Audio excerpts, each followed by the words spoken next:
Well, hello. I'm Richard Tunike, Chair of the Association of American Feed Control Officials Ingredient Definition Committee. I'd like to thank ABO for the invite to speak. AAFCO is dedicated to building consistency among feed regulations, ingredient definitions, and laboratory results of feed analysis. All U.S. state feed laws are patterned after AAFCO's model regulations and use of our list of ingredients for label evaluation.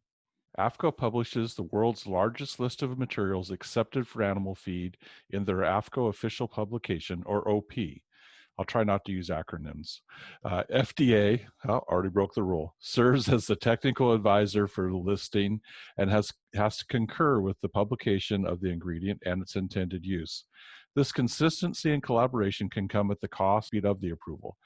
Today, we're going to look at a high level, the AAFCO definition process and how it can run smoother. Today's learning objectives will lay out how to start a request for a new ingredient definition, what data goes into that request, and how long it might take to complete.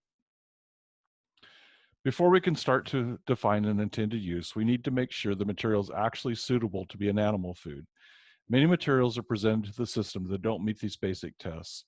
A feed ingredient should be made up of just one material, not a combination of two or three. It should be consistent in providing the nutrients it's responsible for. This includes stability and bioavailability to the intended species. Its intended use should not be medicinal. FDA has two categories for materials consumed orally by animals: food or drugs.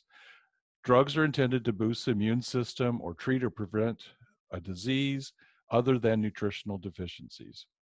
Animal foods, feeds, are a consistent source of nutrients, flavor, aroma, or provide a technical effect on the feed.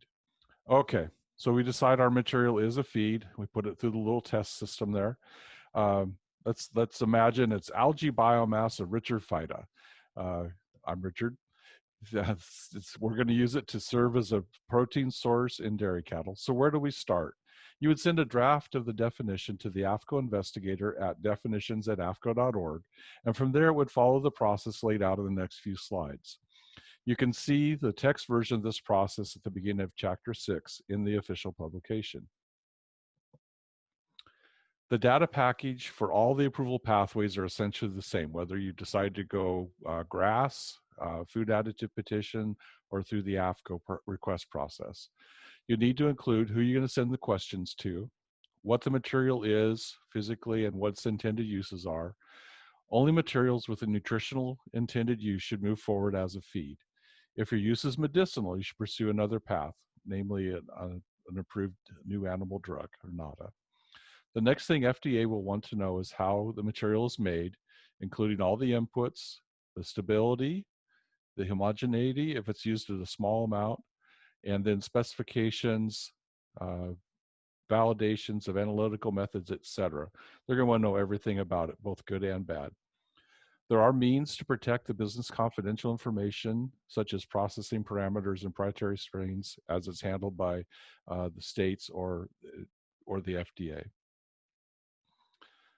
A critical part of the data package is to demonstrate the ingredient will not cause the animal or humans harm when it's for its intended use. This can be done through literature searches, laboratory testing, feeding trials, and other methods. You need to include both the good and the bad information about the ingredient. You'll want to explain any negative data and how you evaluated it into your safety determination. So it's not all bad if there's something there, but you have to talk about why it didn't matter to how you do things. In addition to being safe, the ingredient also has to perform its intended purpose. For our imaginary algae, you would have to also demonstrate that the proteins available to dairy cattle in the feeding situation described on the label. You will need to show the protein or amino acids are consistent and the product is shelf stable. It's easier to build a data package that supports one species rather than one that supports lots of different species. So we have our data package all done. Let's put a bow on it and send it off to the AAFCO investigator. So let's see what happens there. Okay, so this graphic is to demonstrate kind of how long things take and what steps it goes through. So we have the industry. You're going to pass that data package to the investigator. It's going to take them about a month to get that definition correct, going back and forth. Typically, it takes about 6 to 12 months for the firms to put together the package, so this step in here takes a little bit. The investigator might take a month to review the package. There's often some questions that go back and forth. And once it's shipped to the Center of Veterinary Medicine, it'll be there for about 6 months in the queue and then likely another 6 months working on review. There's another set of back and forth questions that happen here between the firm and the Center of Veterinary Medicine. The investigator may or may not be involved in that, kind of the company's choice and the investigator's choice. Once CVM is done with it, it gets back to the investigator. And it typically takes 2 to 3 months from there to get it onto the Ingredient Definitions Committee agenda. IDC meets at least 4 times a year. If it passes the Ingredient Definitions Committee, it can be as long as 6 months to pass through to the board and membership. It takes about 2 months to get into the publication as tentative after the membership accepts the definition.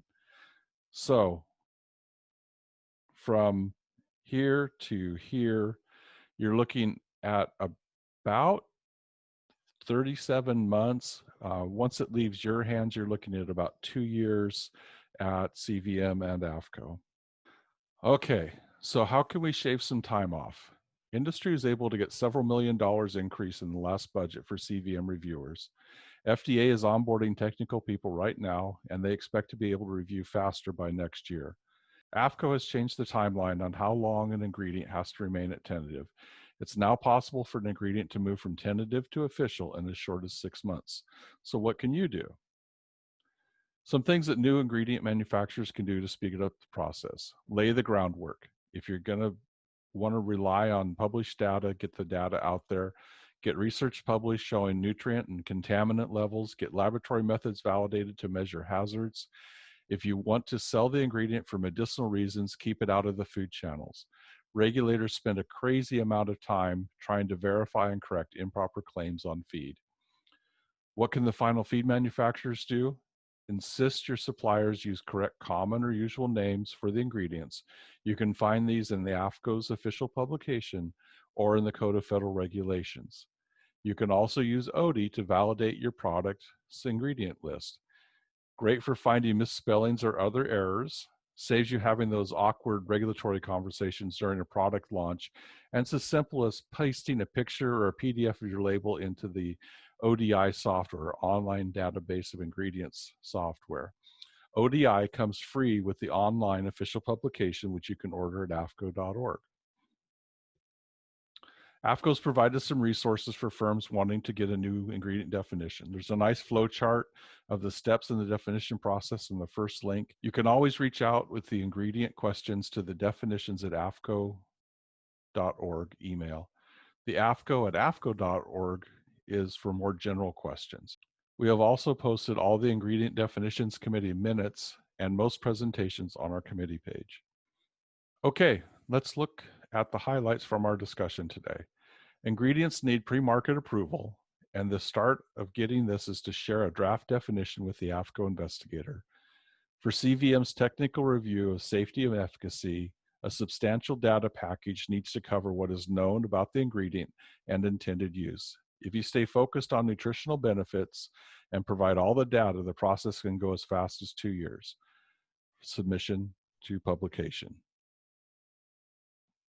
I'd like to thank you for your time. I think the moderator will have some means for us to ask questions, and I plan to be on the presentation listening or watching the chat.